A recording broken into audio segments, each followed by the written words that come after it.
ओम अज्ञानतिमिरान्तस्य ज्ञानाञ्जनशलाकय चक्षुरुन्मीलितं येन तस्मै श्री गुरुवे नमः। हरे कृष्णा। आज गीता श्रृंखला के 15वें सत्र में आप सभी भक्तों का हार्दिक स्वागत है। आज हम श्रीमद् भगवद गीता के प्रथम अध्याय के श्लोक क्रमांक 28 का अध्ययन करेंगे। श्लोक इस प्रकार है। अर्जुनवाच दृष्ट्वा इमं स्वजनं कृष्ण युयुत्सं उपस्थितं सिन्दन्ति मम गात्राणि मुखं स परिशुष्यते। अर्थात अर्जुन ने कहा, हे कृष्ण, इस प्रकार युद्ध की इच्छा रखने वाले अपने मित्रों तथा संबंधियों को अपने समक्ष उपस्थित देखकर मेरे शरीर के अंग कांप रहे हैं और मेरा मुख है वो सुखा जा रहा है। यहाँ पर हमने पिछले 2 श्लोकों में पढ़ा कि किस प्रकार अर्जुन है वो अपने समक्ष अपने संबंधियों को देखकर करुणावश उनसे युद्ध से पलायन करना चाह रहा है। भयवश नहीं, करुणावश उनके ऊपर दया दिखा रहा है। एक होता है कि करुणा से दया दिखा रहा है, दूसरा होता है भय से मना कर रहा है युद्ध करने के लिए। तो बहुत ही महत्वपूर्ण है कि अर्जुन सक्षम होते हुए भी युद्ध क्षेत्र में अपने समक्ष संबंधियों को और रिश्तेदारों को देखकर उसके मन में करुणा आ रही है। भक्तों, अपने संबंधियों को हम अपने समक्ष कई स्थानों पर देखते हैं। शादी में देखते हैं, किसी उत्सव में देखते हैं या किसी त्योहार में देखते हैं, पर तब तो हमें उनको देखकर प्रसन्नता होती है। उनके साथ अनेक प्रकार के आदान प्रदान करने में बड़ी ही आनंद की अनुभूति होती है। परंतु जब अपने ही संबंधियों को, अपने ही रिश्तेदारों को युद्ध के क्षेत्र में या किसी विवाद में अपने समक्ष युद्ध की इच्छा से आया हुआ देखकर हमारा हृदय स्वाभाविक ही पिघल जाएगा, द्रवित हो जाएगा, हम दुखी हो जाएंगे। क्योंकि जिनके साथ बचपन से हम पले बड़े हैं, उनके साथ आदान प्रदान किया है, वरिष्ठों के साथ, उनके समक्ष ही जब युद्ध करने की आवश्यकता पड़ जाए ना, युद्ध करने की नौबत आ जाए, तब व्यक्ति की मनोस्थिति क्या हो सकती है वो वही समझ सकता है जिसके साथ ये घटना घट चुकी है। और वो भी तब जब रिश्तेदार है वो आपस में अच्छे से स्नेहपूर्ण रहते हो, और वो भी बड़े बड़े आचार्य हमारे वरिष्ठ हैं, उनको ही भाई है, मामा है, चाचा है, ससुर है, और मित्रगण है, गुरु है, पितामह है, उन सबको अपने समक्ष देखकर अर्जुन के मन में करुणा आ रही है, दया आ रही है, और उसका हृदय वो दुखी हो रहा है, मुंह है वो सुखा जा रहा है, शरीर है वो कंपायमान हो रहा है, उसके हाथ से गांडीव सरक रहा है।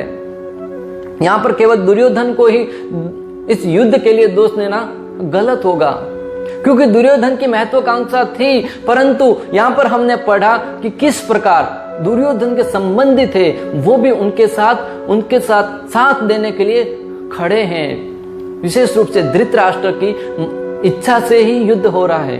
अगर धृतराष्ट्र चाहते और उन पांडवों को कुछ जमीन दे देते, भगवान श्री कृष्ण ने मात्र 5 गांव मांगे थे, और दुर्योधन ने जब कहा कि मैं एक सुई के नोक जितनी भी जमीन देने के लिए तैयार नहीं हूं, तब धृतराष्ट्र ने एक शब्द तक नहीं कहा। यानी कि यहाँ पर दुर्योधन के साथ साथ उनके संबंधी है, वो भी युद्ध के लिए उतने ही जिम्मेदार है जितना दुर्योधन है। अगर रिश्तेदार साथ नहीं देते तो दुर्योधन अकेला क्या करता भला। भक्ति युक्त मनुष्य में वे सारे सद्गुण रहते हैं जो साधु पुरुषों में, देवताओं में उपस्थित होते हैं। श्रील प्रभुपाद तात्पर्य में बहुत ही सुंदर ढंग से अर्जुन की महानता के विषय में दर्शा रहे हैं कि जो भगवान का भक्त है, जिसने भगवान श्री हरि की भक्ति को अपने जीवन का उद्देश्य बना लिया है, उसके अंदर वो सारे के सारे गुण विद्यमान रहते हैं जो देवताओं में और साधु पुरुषों में रहते हैं। पारिवारिक स्थिति में रहते हुए भी, भौतिक जगत में रहते हुए भी उनके अंदर सारे देवताओं के गुण विद्यमान रहते हैं। और उसके विपरीत जो दुष्ट है, जो भगवान का भक्त नहीं है, उनके अंदर सामाजिक डिग्रियां कितनी ही क्यों ना है, दिखने में भले कितना ही सुचारू रूप से ढंग से विद्वान क्यों न दिखता हो, परंतु उसके अंदर जो सद्गुण है वो कभी नहीं पाए जाएंगे। अंदर से कहीं ना कहीं धोखा देने की प्रवृत्ति है वो बनी रहेगी। अभक्त अपनी शिक्षा तथा संस्कृति के द्वारा भौतिक योग्यताओं में चाहे कितना ही उन्नत क्यों न हो, इन ईश्वरीय गुणों से विहीन होता है। भौतिक योग्यताओं की तुलना है वो शून्य से की गई है। भौतिक जगत में हम कितनी ही उपाधियां प्राप्त कर ले, डॉक्टर की, समाज में किसी वरिष्ठ पद पर स्थापित होने की, देश में किसी राजनेता की कुर्सी पर बैठने की, किसी सिंहासन पर बैठने की कितना ही डिग्री क्यों न प्राप्त कर लें, परंतु उनकी तुलना शास्त्रों में शून्य से की गई है, जीरो से की गई है। कितना ही धन दौलत रुपया पैसा कितना ही क्यों ना आ जाए, वो सारे के सारे शून्य है। तो शून्य की मैं आपसे पूछूं कि अगर आपके पास एक शून्य है तो उसकी क्या कीमत है? कुछ नहीं, शून्य। अगर मैं आपसे कहूं कि आपके पास 10 शून्य है तो उसकी क्या कीमत है? आप कहेंगे कुछ नहीं, शून्य है। परंतु अगर उनके आगे 1 लगा दिया जाए तो वो जितने शून्य हैं उतनी कीमत 100, 1000, 10,000, लाख उतनी बढ़ती जाएगी। तो भौतिक जगत की जो वस्तुएं हैं, जो डिग्रियां हैं, उनकी तुलना शून्य से की गई है और श्री कृष्ण की तुलना 1 से की गई है।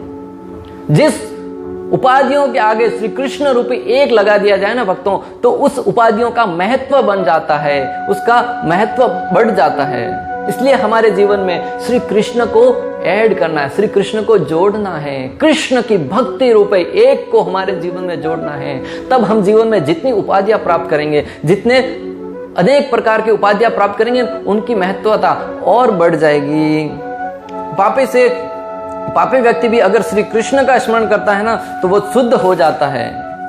श्रीमद् भागवतम में वर्णन आता है, अहो बत स्वपचो अतो गृहान यज विहाय गृह वर्तते नाम तुभ्य ते पुस्तपस्ते जुहुवु शश्नुरार्या ब्राह्मणो सुनाम गृह्णन्ति येते।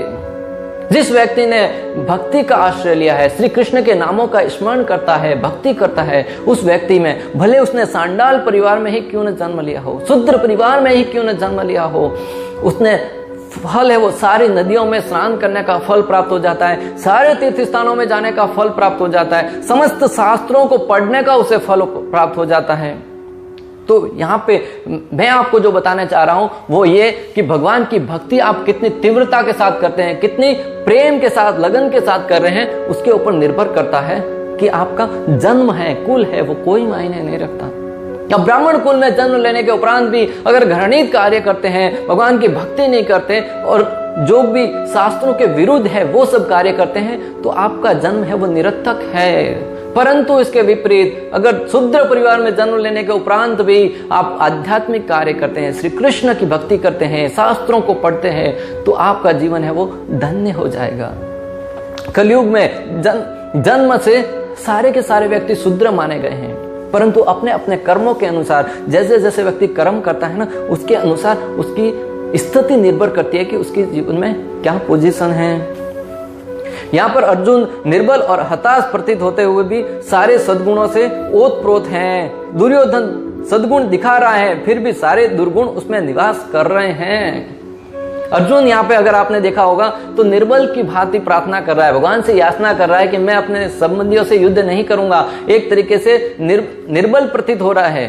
और दुर्योधन है वो सबल अपने सद्गुणों का प्रदर्शन कर रहा है। लग रहा है कि दुर्योधन है बड़ा वीर है, धनुर्धर है और सारे अच्छे गुण उसमें विद्यमान है, परंतु दुर्योधन के अंदर छल और कपट है। भगवान के प्रति भक्ति नहीं होने के कारण वो है दुराचारी है, अत्याचारी है। और अर्जुन निर्गुण दिखते हुए भी, दुर्बल दिखते हुए भी उसके अंदर सारे के सारे सद्गुण है वो विद्यमान हैं। यहाँ पर अर्जुन श्री कृष्ण के समक्ष एक अच्छे व्यक्ति के रूप में पेश हो रहे हैं। कुछ अज्ञान के कारण निर्णय नहीं हो पा रहे हैं।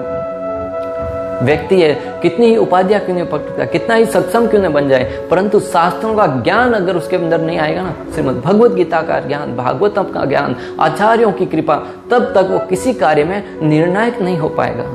जिस प्रकार अर्जुन भगवान के समक्ष अच्छी अच्छी बातें कर रहे थे, समाज में ऐसा वर्ण संकट पैदा हो जाएगा, अनेक सारी स्त्रियां विधवा हो जाएगी, परंतु वो ज्ञान की दृष्टि से नहीं देख रहा है कि ये युद्ध है वो धर्म युद्ध है और इस युद्ध के होने के उपरांत धर्म की स्थापना होगी। एक आचार्य अर्जुन के युद्ध न लड़ने के 5 कारण बताते हैं। कितने कारण? 5 कारण बताते हैं। प्रथम है कि अर्जुन के अंदर दया थी। स्वाभाविक है, एक भक्त के अंदर दूसरे जीवों के प्रति दया होती है और दया दिखाना हमारा कर्तव्य है। जिसने भगवान की भक्ति का आश्रय लिया है उसके अंदर स्वाभाविक ही दया आएगी, न चाहते हुए भी दया आती है। और दूसरा, उस अर्जुन को लग रहा था कि ये जघन्य कार्य करने से मुझे पाप लगेगा, दूसरों की इतनी सारी बड़ी सेना है, उनके मृत्यु का कारण मैं बनूंगा और उनका अपराध मुझे लगेगा। और तीसरा कारण अनिर्णयता यानी कि अर्जुन कोई निर्णय नहीं ले पा रहे थे, सही क्या है गलत क्या है, युद्ध लड़ूं कि नहीं लड़ूं, युद्ध करने से मुझे क्या फायदा होगा क्या नुकसान होगा, उचित निर्णय नहीं ले पा रहे थे। चौथा कारण था सुख मिलेगा या नहीं। अर्जुन सोच रहे हैं कि मैं सगे संबंधियों के साथ युद्ध करूंगा, भले मैं विजय भी हो गया तो मैं सुख का भागी कौन बनेगा, मैं किनके समक्ष सुख का प्रदर्शन करूंगा, युद्ध में विजय होने के उपरांत भी मैं सुखी होऊंगा कि नहीं हो पाऊंगा, इसका निर्णय नहीं कर पा रहे थे। और पांचवा और अंतिम कारण बताते हैं कि सामाजिक अव्यवस्था, समाज में वर्ण संकर पैदा हो जाएगा, स्त्रियां विधवा हो जाएगी और बच्चों के जो पुत्र हैं उनके ऊपर से उनके पिता का साया हट जाएगा और ऐसी स्थिति में समाज में वर्ण संकर पैदा हो जाएगा और समाज में अव्यवस्था उत्पन्न हो जाएगी। आगे चलकर हम 40 श्लोकों तक इनके इर्द गिर्द घूमेंगे कि किस प्रकार अर्जुन हर जगह पे भगवान को कारण बताना चाह रहे हैं कि युद्ध क्यों न लड़े। लोहे का चुंबक के प्रति स्वाभाविक आकर्षण होता है, उसी प्रकार भक्त का सद्गुणों के प्रति उतना ही आकर्षण होता है। जिस प्रकार लोहे और चुंबक को दोनों को पास में रख देंगे तो स्वाभाविक ही वो एक दूसरे से चिपक जाएंगे, ठीक उसी प्रकार भक्त का स्वभाव होता है कि वो सद्गुण के प्रति स्वाभाविक ही उसका झुकाव हो जाएगा। जिस प्रकार जब तक हम सूर्य की तरफ नहीं देखेंगे तब तक परछाई दिखती रहेगी, उसी प्रकार भगवान के सम्मुख नहीं होंगे ना तब तक दुखों के सागर में गोता लगाते रहेंगे। जब हम सूर्य उदय होता है सूर्य के समक्ष नहीं देखेंगे, सूर्य के विपरीत दिशा में खड़े रहेंगे तो हम देखेंगे कि हमारी परछाई हमें दिख रही होती है। और जैसे ही हम कितना ही प्रयास क्यों न कर ले कि परछाई को हटाने का, परंतु जब तक हम सूर्य की तरफ मुंह करके सूर्य को सम्मुख नहीं होंगे तब तक हमें परछाई दृष्टिगोचर होती रहेगी। ठीक उसी प्रकार हम अपने भौतिक जगत में कितनी ही उपाधियां क्यों न प्राप्त कर ले, कितना ही धन क्यों न प्राप्त कर ले, परंतु जब तक भगवान श्री कृष्ण की भक्ति के तरफ सम्मुख नहीं होंगे ना, भगवान के श्री शरणों के प्रति सम्मुख नहीं होंगे ना, उनकी तरफ हमारे जीवन की दिशा नहीं मोड़ेंगे ना, जीवन का उद्देश्य श्री कृष्ण के शरणों की सेवा नहीं बनाएंगे ना, तब तक हमारे जीवन में दुख है, संतप्त है, अनेक प्रकार के जीवन में जंजाल है, उनके अंदर हम गोता लगाते हुए प्रतीत होंगे, डूबते हुए प्रतीत होंगे। इसलिए अगर जीवन में प्रसन्नता चाहते हैं, धन दौलत तो आता जाता रहेगा, परंतु व्यक्ति हृदय से कितना संतुष्ट है वो उसकी मनोदशा पर निर्भर करता है कि उसने आश्रय किसका ले रखा है। इस भौतिक जगत की डूबती हुई नाव का आश्रय लिया है या श्री कृष्ण के श्री शरणों का आश्रय लिया है। इस भौतिक जगत में आप कितना ही धन कमा लीजिए, कितने बड़े पद पर आसीन हो जाइए, परंतु एक हृदय है वो अंदर ही अंदर रोता है। लोग अक्सर बड़े बड़े सेलिब्रिटी हैं जिसे नाच गाने वाले हैं, वो अक्सर टीवी के समक्ष आते हैं तो बड़ा मेकअप करके आते हैं, लोगों को दिखाना चाहते हैं कि हम बड़े प्रसन्न रहते हैं, परंतु भक्तों दुर्भाग्य की बात वो अंदर ही अंदर रोते हैं, खोखले होते हैं। तभी तो आपने देखा होगा कि नशे का सहारा लेते हैं, अनेक प्रकार के द्रव्य जो मादक पदार्थ है उनका सहारा लेते हैं समय को व्यतीत करने के लिए, दुखों से छुटकारा पाने के लिए। और उनका छुटकारा कब तक मिलता है? जब तक उस द्रव्य पदार्थ का नशा रहता है, उल्टा दलदल में फंसते जाते हैं। परंतु उसके विपरीत एक साधु को देखिए जिनके पास पहनने के लिए मात्र एक ही वस्त्र है, शाम का भोजन कहां से प्राप्त होगा कोई पता नहीं है, रहने का कोई ठिकाना नहीं है, वन में पेड़ के नीचे रह रहा है, परंतु वो हृदय से इतना प्रसन्न रहता है, इतना प्रफुल्लित रहता है, इतना संतुष्ट रहता है। उसका एकमात्र कारण है कि उसने भगवान श्री हरि के श्री शरणों का आश्रय लिया है और अपने जीवन में पूर्ण आश्वस्त रहता है। न तो किसी प्रकार की चिंता रहती है, न किसी प्रकार की दुविधा रहती है। अपने जीवन का मकसद भी पता है, जीवन का उद्देश्य भी पता है और जीवन को कैसे निर्वाहन करना है वो भी पता है। अब दूसरे जीवों के प्रति अच्छा व्यवहार भी करे तो वह स्वार्थपूर्ण होता है। आज भौतिक जगत में आप देखेंगे तो बड़े बड़े धनवान व्यक्ति होते हैं ना, जब आप उनसे मिलेंगे तो बड़ी आपकी प्रशंसा करेंगे, आपका सम्मान करेंगे, आपका स्वागत करेंगे, परंतु इसके पीछे उद्देश्य एकमात्र ये होता है कि आपसे उनका स्वार्थ पूर्ण हो, आपसे धन अर्जित करे या उनकी जो आवश्यकता है वो प्राप्त करें। दुर्योधन की बात ही, दुर्योधन की तरफ से कितने योद्धाओं ने युद्ध करने के लिए उसके युद्ध में भाग लिया, परंतु दुर्योधन का एकमात्र इच्छा थी ये सारे के सारे योद्धा भले मर ही क्यों न जाए, प्रारंभ में हमने पढ़ा कि किस प्रकार दुर्योधन है वो द्रोणाचार्य को संबोधित करते हुए कहते हैं कि मेरी तरफ से ऐसे अनेक योद्धा है जो अपना जीवन त्याग करने के लिए तैयार खड़े हैं। यानी कि अर्जुन को दूसरों के जीवन से कोई लेना देना नहीं है, मात्र और मात्र अपना स्वार्थ सिद्ध करना चाह रहा है, अपनी विजय प्राप्त करना चाह रहा है, भले उसमें दूसरों की जान भी क्यों न चली जाए। तो दुर्योधन की बातें आज भी जिसके मन में ऐसा स्वभाव रहता है ना, ऐसा भाव रहता है कि दूसरों का उपयोग करके अपने जीवन को सुचारू रूप से चलाया जाए, वो दुर्योधन की मानसिकता वाले व्यक्ति हैं। आज भी हमें गरीबों को देखकर दया आती है, दया करना चाहिए, पर ज्ञान की कसौटी पर कसकर। जब हम रास्ते से गुजरते हैं तो वहां पे देखते हैं कि अनेक प्रकार के गरीब बैठे होते हैं। कोई व्यक्ति अपने गोद में बच्चे को लेके जा रहा है, कोई साइकिल पे जा रहा है, तब हमें देखता है स्वाभाविक है, दया आती है, करुणा आती है, हम उनको धन दे देते हैं। 100 रुपए का नोट दिया, 5 रुपए का वो कुछ भोजन करेगा, बाकी के धन का हो सकता है कि वो नशा करेगा, गुटखा खाएगा, अनेक प्रकार के गलत तरीके से वो धन का उपयोग करेगा। तो और वो जो उस पैसे से गलत उपयोग करेगा ना, उसका अपराध हमें ही लगना है वक्तों, क्योंकि हमारे पैसे से उसने गलत उपयोग किया। तो हो सकता है, तो इसका अर्थ ये नहीं कि दान देना हमें बंद करना चाहिए, दान देना चाहिए, लेकिन आवश्यक वस्तुएं प्रदान करनी चाहिए। कुछ भोजन सामग्री प्रदान कीजिए, उसको भगवान की शरणों से जोड़ दीजिए, भक्ति का मार्ग दिखलाइए।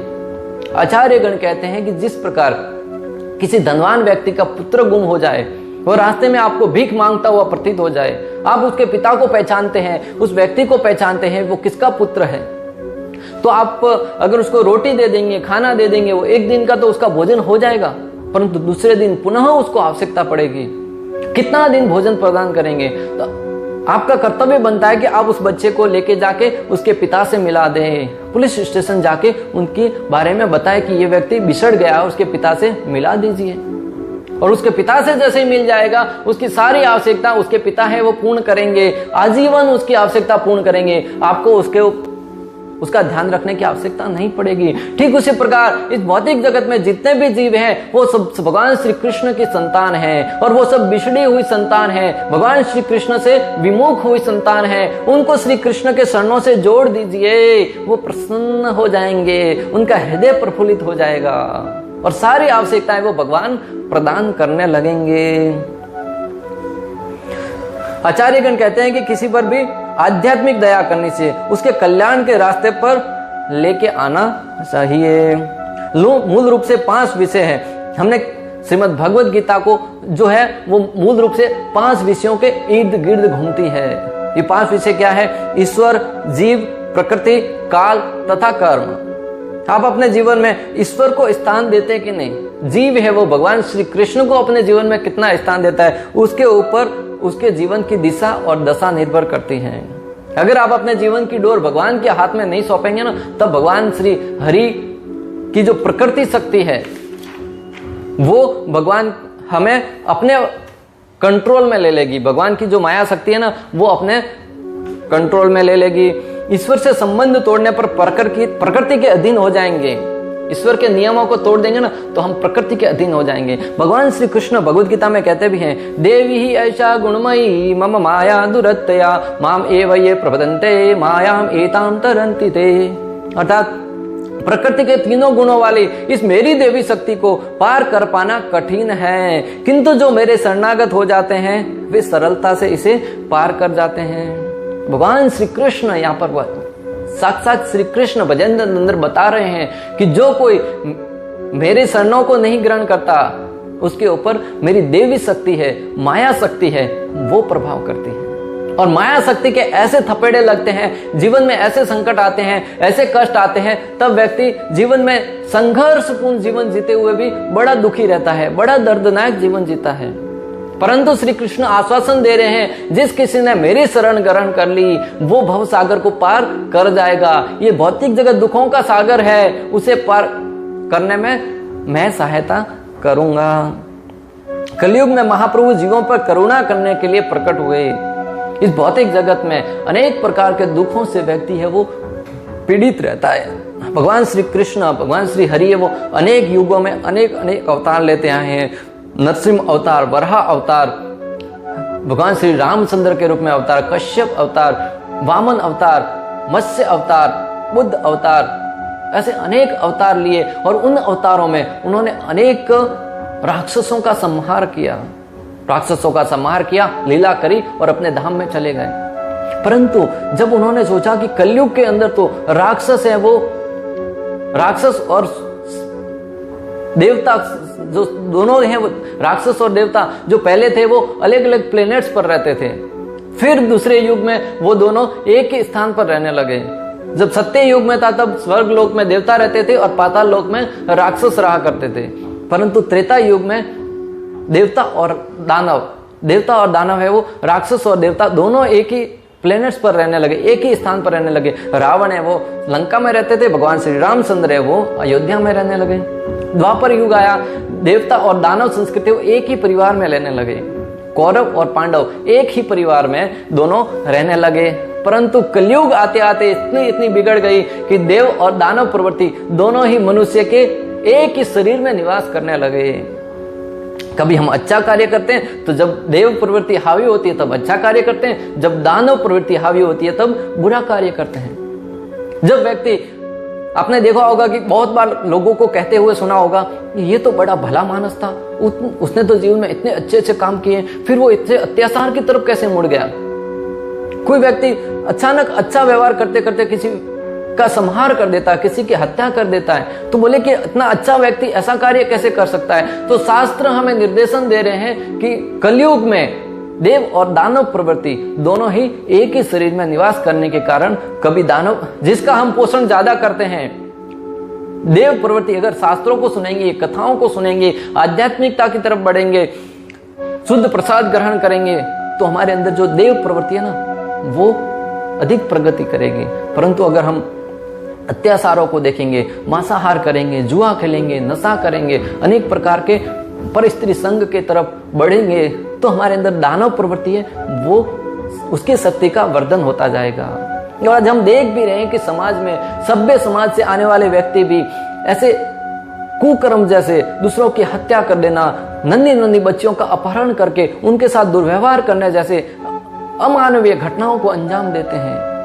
ये दानव प्रवृत्ति के कारण है। तो चैतन्य महाप्रभु ने सोचा कि कलयुग के अंदर मैं किसको मारूंगा, किसकी सहायता करूंगा, किस प्रकार करूंगा। तब उन्होंने सोचा कि भक्ति के द्वारा, श्री हरिनाम संकीर्तन के द्वारा उनको मैं हृदय को ही पोषित करूंगा, हृदय को ही परिवर्तित कर दूंगा। हरिनाम के रूप में हरे कृष्णा कृष्णा कृष्णा हरे हरे, हरे राम राम राम हरे हरे। चैतन्य महाप्रभु इस धरा पर कलयुग पावन हरिनाम प्रदान करने के लिए चैतन्य महाप्रभु प्रकट हुए और उन्होंने लोगों का उद्धार करने के लिए हरिनाम रूपी महाधन प्रदान किया, श्री कृष्ण का नाम प्रदान किया, जिसका गुणगान करके, जिसका भजन करके हम अपने जीवन को शुद्ध और परम उच्च तत्व तक बनाए रख सकते हैं। इसलिए चैतन्य महाप्रभु परम करुणामयी है, दयामयी है, जिन्होंने हमारा उद्धार करने के लिए इस कलयुग में प्रकट होकर हमें हरिनाम रूपी महान मंत्र प्रदान किया। कलयुग में जो हरिनाम है वही एकमात्र मुक्ति प्राप्त करने का साधन है। शास्त्रों में वर्णन आता है, हरेर नाम एव केवलम कले औ ना अस्ति गतिर अन्यथा। कलयुग में मुक्ति प्राप्त करने का एकमात्र साधन है हरे कृष्ण महामंत्र, हरे कृष्ण महामंत्र, हरे कृष्ण महामंत्र। इसके अलावा अन्य कोई रास्ता नहीं है, कोई तरीका नहीं है। भगवान ब्रह्मा जी कहते हैं कि कलयुग में मुक्ति प्राप्त करने का एकमात्र साधन है हरिनाम, मात्र हरिनाम के द्वारा आप इस भौतिक जगत से अपने आध्यात्मिक जीवन की तरफ प्रगति कर सकते हैं।